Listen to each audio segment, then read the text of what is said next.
Greetings gamers, ex-gamers and friends and family of gamers. So, day 25 came and went rather uneventfully, no surprises there. Not a single temptation to game. I was not irritable despite having a few moments where I could have become irritable.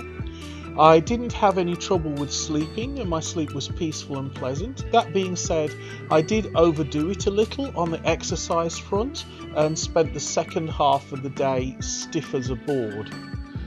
In terms of my diet, I managed to stick to my diet, although technically there's no formal diet. I just halved my portions and am no longer snacking.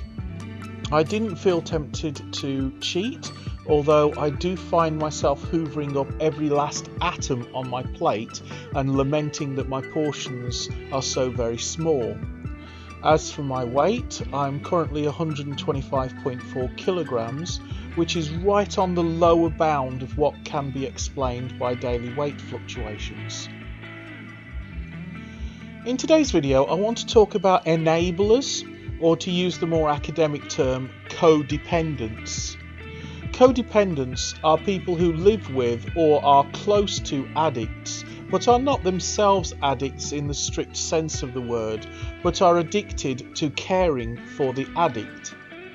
It's common for people to have one of two equally wrong reactions to enablers. One is to feel sorry for the enabler having to be burdened with the addict and show contempt for the addict and compassion or sympathy for the enabler. The other error is to blame the enabler and show compassion or sympathy for the addict. Both the addict and the enabler have a mental health disorder and both need help. According to Psych Central, examples of enabling behaviour include giving money to the addict, gambler or debtor, repairing common property that the addict broke, lying to the addict's employer to cover up absenteeism, fulfilling the addict's commitments to others, screening phone calls and making excuses for the addict or bailing him or her out of jail. Darlene Lancer explains, the symptoms of codependency are either caused by shame or are defences to feeling shame. Most codependents grow up feeling ashamed of their real feelings, wants and or needs. As adults, they deny, devalue and or don't express them to avoid their shame. Some people can't identify them at all and willingly put those of others first. This leads to anxiety, depression, obsessions and addictive behaviour. Later they feel anger and resentment or hurt and uncared about, especially during courtship. They accommodate and please in order to be loved by someone to avoid a breakup. Once married, there's often disappointment when the relationship feels unequal. This implies that somehow being altruistic and putting someone else's needs above your own is somehow unhealthy, but nothing could be further from the truth.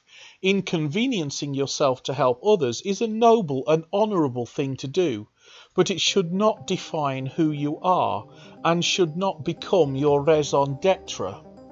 The relationship between inconveniencing yourself to help someone else and becoming an enabler is analogous to the relationship between having a glass of wine and becoming an alcoholic. One glass of wine doesn't make you an alcoholic, and helping someone in need doesn't make you an enabler. An enabler is in effect addicted to looking after the addict.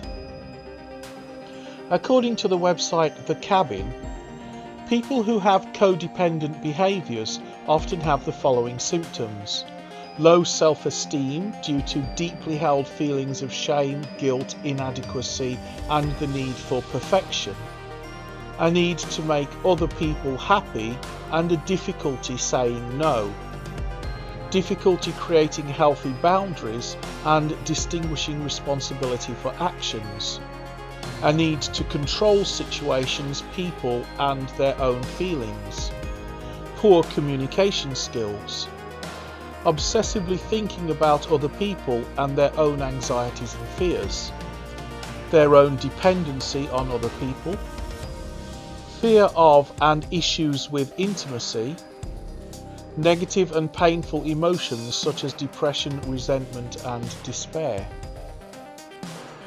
Now, enabling behaviour might start out with a sincere desire to help, but there quickly develops an unhealthy relationship where the addict expects the enabler to keep protecting him or her from the consequences of his or her actions. Moreover, the enabler starts to see themselves as a full-time caregiver and defines their identity by the addict that they care for.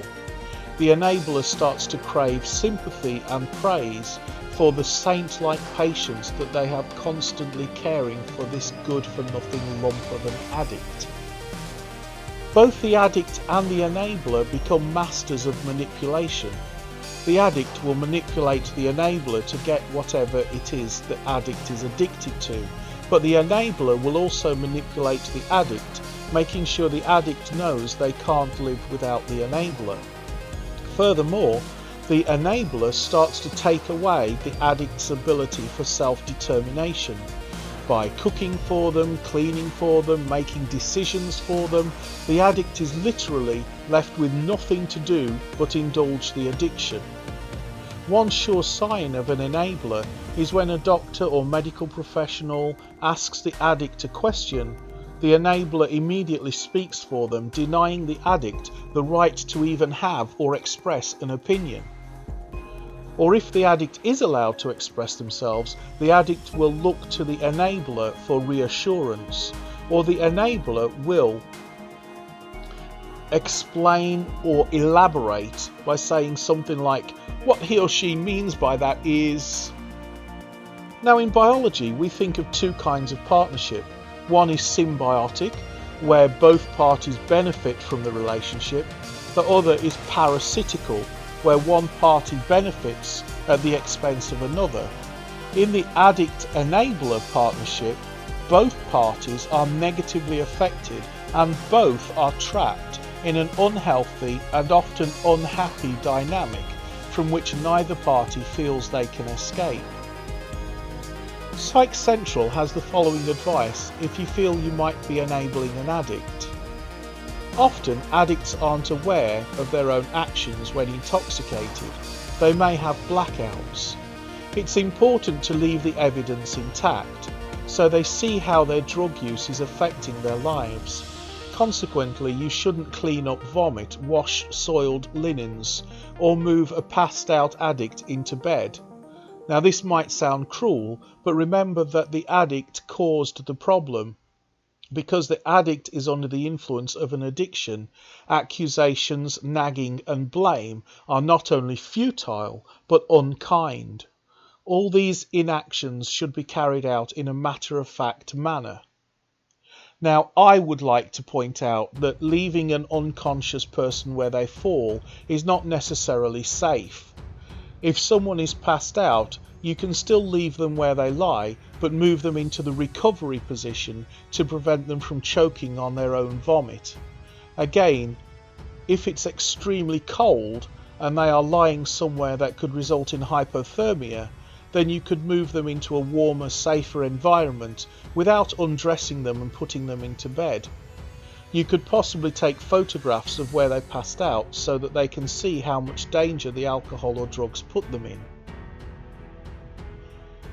In terms of gaming addiction, I wouldn't recommend a parent leaving a child to fail at school, but if the child's grades are dropping due to uncontrolled amounts of time spent gaming, then it's time to step in and set time limits on the amount of time spent gaming.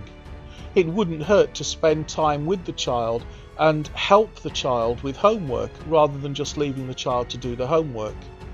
Just to be clear, helping the child to do homework is not the same thing as doing the homework for the child.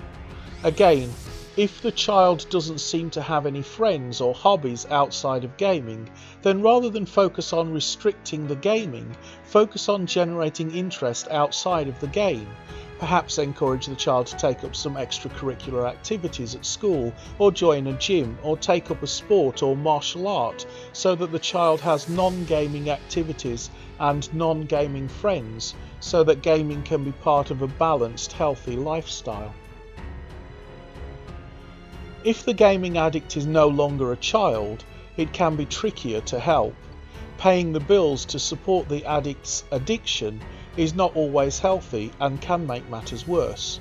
However, suddenly cutting the gamer off, on the other hand, could push the gamer to extremes like suicide.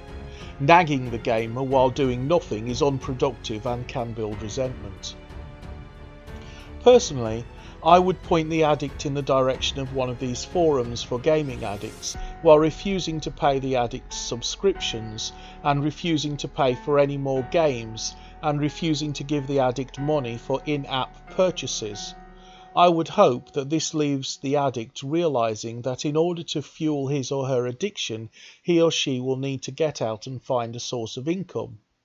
I would also refuse to buy upgrades, new consoles or phones or computers, so that the gamer is forced to keep playing on obsolete technology and old games until the fun starts to run out, again further reinforcing the gamer's desire to get out and earn some income.